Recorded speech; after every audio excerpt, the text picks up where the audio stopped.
Hello everyone, today is January 4th, 2026, and it's been 3 days since I posted my latest video, the previous video, which was a summary of 2025. All the observations and stuff I had, concluded about during that year. And as you remember, I'm a psychological scientist dealing with executive functioning, perspective thinking, and nutrition psychology. So the latter is how we think about food and how food influences how we think. And the previous ones I have spent more years researching, so it's about leadership, which influence, let's see, work climate, organizational learning, entrepreneurial thinking, and social creativity for problem solving and innovation. And in that mix, I also dealt with decision making and mental fallacies. So, anyway, every Sunday we take a walk from a Sunday coffee meeting where we just have conversations about stuff. This is very important for a human being to sit and have a conversation, trying to find entrainment, which is rhythmic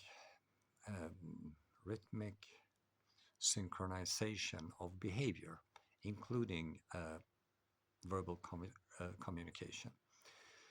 But during these conversations, a very common topic comes up, which is the difference between Sweden and Finland.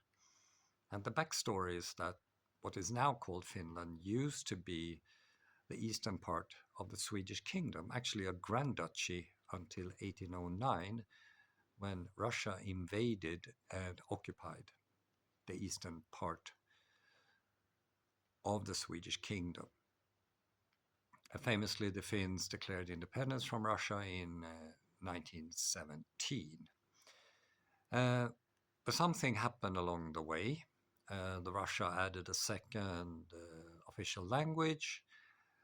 Finland stagnated and went into decline, and now the difference between our countries is huge. And here's the crux.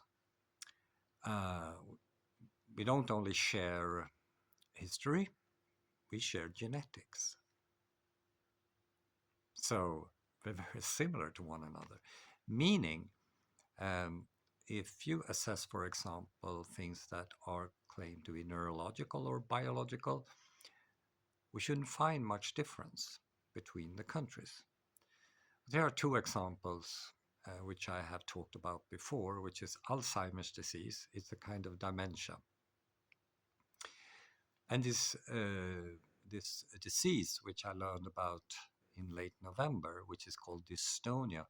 Now, in Finland, both of these diseases are said to be neurological.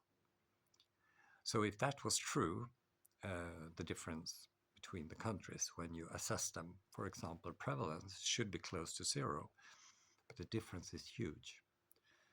So in both cases, the prevalence per capita of Alzheimer's/dementia and dystonia is 100%. How is that possible?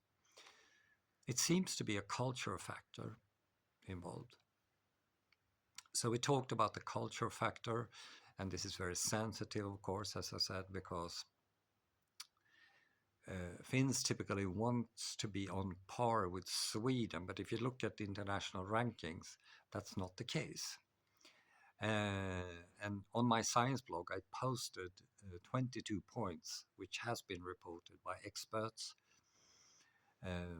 Finnish government people, and Finnish organizations. So the question is why? What is the main effect in social culture? Now, nothing is written in stone, of course, but today I mentioned something important which has been reported in 2019 and this 2025, and that is exogamy versus endogamy. So endogamy, I is marrying within your tribe, which is tribalism. Exogamy is very close to entrepreneurial thinking. You marry outside your tribe, you try to connect, you try to find new solution, you bring new knowledge in. So here's the catch. Sweden established this exogamy slash entrepreneurial based culture thousands of years ago. And that culture has been traveling through generations and, evolved over time. So before 1809, that culture was also very prevalent in the eastern part of the Swedish kingdom. Then Russia came, they imposed another language, and, looking at the data, that seems to co-vary, I wouldn't even mention correlation here, co-vary with the fact that Finland started to stagnate and then go in decline. And now there are huge issues which has to be dealt with. This is very sensitive. So I have no research money, but I'm still the expert. And I'm flirting with the private organizations who I know, based on reports, have huge issues with entrepreneurial thinking, work climate, organizational learning, and social creativity for problem solving. So if you want to improve personally or with your organization, feel free to contact me.